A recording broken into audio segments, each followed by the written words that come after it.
Hi guys, my name is Monique and I did my project on smallpox. So I'm going to start by giving some brief background information about the smallpox virus. This is the first disease to be eliminated globally. The World Health Organization announced in 1980 that the world was completely free of the smallpox virus and that had been completely eradicated. This was accomplished through the combined efforts of vaccinations and public health initiatives. The last known case was in 1978 in Ethiopia. However, smallpox still poses as a threat because it is handled in certain laboratories for research purposes, and there is a concern that this virus could be leaked intentionally as a biochemical weapon. This is also a very old virus. The first evidence points to Egyptian mummies being infected with the virus roughly 1100 BCE. So this is a picture of Ramses V, and he is the mummy that was found to have the smallpox virus. They found this out because he did have some skin lesions, and when they examined the mummy, they found the virus within his mummified corpse. All right, so smallpox virus is a highly infectious disease that is caused by the variola virus. There are two major forms. There's the variola major and the variola minor. That they can both cause smallpox. Variola major is the more common form, and it is also the more virulent form. It belongs to the genus Orthopoxvirus and the family Poxviridae. There are no known animal vectors. We're not sure. Haven't seen the smallpox affect animals. However, it is speculated that the virus evolved from the rodent pox virus thousands of years ago. So smallpox is related to a family of the pox virus. So the variola virus is an enveloped pleomorphic virus, and it contains a non-segmented linear double-stranded DNA. Transmission of the virus occurs via inhalation of large contaminated air droplets, and therefore close contact with infected people or contaminated items such as bedding and clothing can aid in the transmission of the virus. So the virus will enter the body through the respiratory route, and the macrophages will be activated and phagocytose them, but they do not kill the virus. Instead, the virus will continue to multiply inside of them, and after 3 to 4 days after the initial exposure, the virus will spread to the lymph nodes and continue to infect the body at distant sites. So the symptoms begin to appear approximately 7 to 17 days after the initial exposure. There are 6 major stages of the symptoms. There's the incubation stage, the initial stage, the early rash stage, pustular rash and scab stage, the scabs fall off stage, and the scab-free stage. During the incubation stage, many people are asymptomatic, and this can last anywhere from 7 to 19 days. During this stage, the person is not contagious and therefore cannot spread the virus.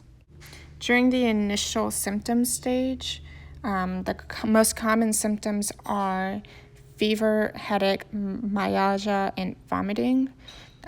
This lasts approximately 2 to 4 days, and during this stage, the patient is mildly contagious and therefore can start to spread the virus.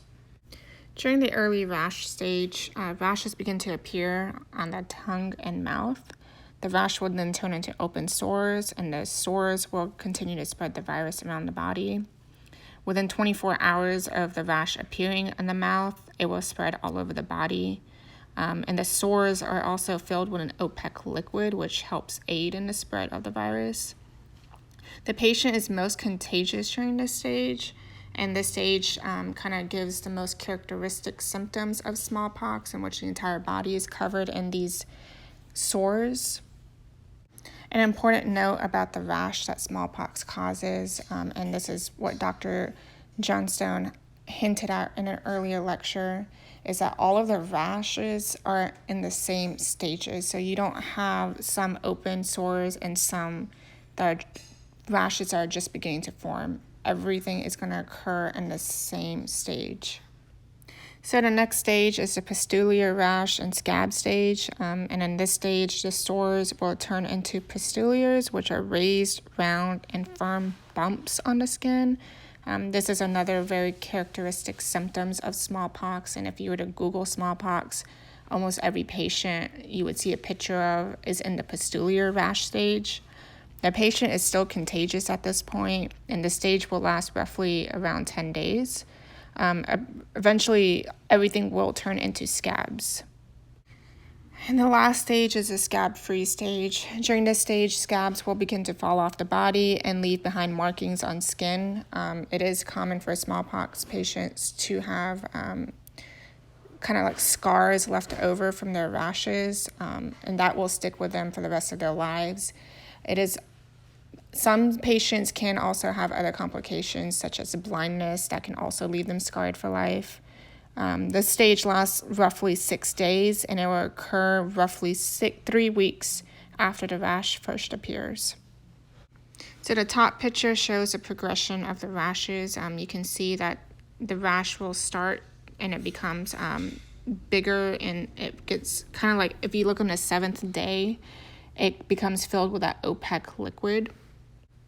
And the bottom image shows the progression from the rash to the actual pustulars.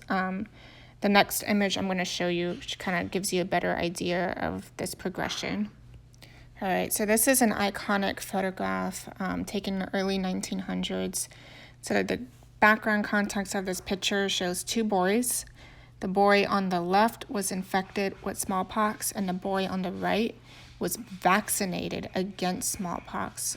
So he cannot contact the disease, even though he's standing right next to the boy who has smallpox. And unfortunately, the boy who was infected, as you can see, the severity of the disease, he is covered completely in the pustular, which are the rough, round, firm bumps that are characteristic of the virus. So for treatment, there is no proven antiviral drugs that are currently available. There have been some experimental drugs that have shown effectiveness in animal studies, especially in other pox viruses. However, their effect in humans is unknown. So there is no current treatment because it has been eradicated.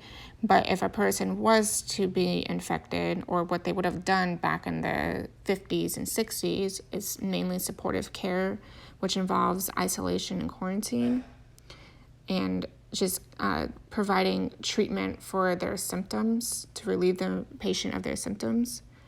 But there was a heavy reliance on preventative measures through vaccinations. So the smallpox vaccine is created from a pox virus, which I've already stated is very similar to the smallpox, and it's called a vaccinia virus. This vaccine is a live virus, so you must follow special instructions to prevent the spread of the virus. That includes covering the site of the vaccination with gauze and keep the area dry.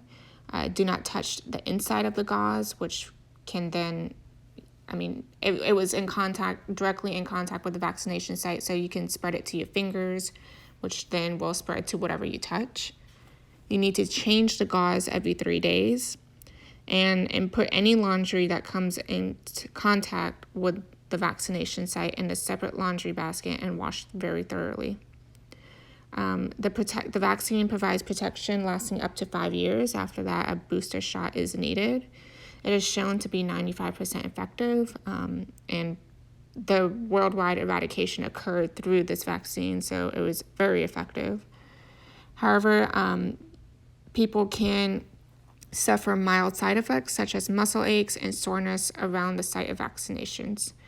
The routine vaccination ended in the USA in 1972 because people were no longer had smallpox. So the picture on the left kind of shows the progression of the vaccination site over the next several days. As you can see, the skin, there is a reaction, which is completely normal, but that is why, because there is a live virus within the vaccine, so that your immune system is going to act on it.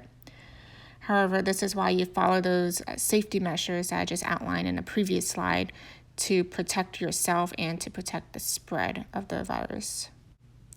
The photo on the right shows a scar that's left behind after you receive the vaccine. And this is very common in many people, especially immigrants who are, I think, over the age of 40. You can see that they will have that vaccination scar. So there are a few reasons why we still care about smallpox. One, it is a very infectious disease that we have been able to eradicate completely on a global scale, so that is a major plus. We can study the vaccination methods as well as public health initiatives such as public education and apply those methods towards other infectious diseases that pose a threat to global health. Another reason that we still care about smallpox is because it can make a comeback. There's currently ongoing research on smallpox strains in high security protected laboratory. One is in the CDC in America, and the other is in the Russian State Center for Research on Virology and Biotechnology. There is a global fear that either laboratory, somebody can, on purpose, leak this and use smallpox as a biochemical weapon. And so the U.S. government does still contain vaccines for smallpox just in case this is released into the public in form of bioterrorism. So we still continue to do research on it for this purpose. And that concludes my presentation. Thank you for listening.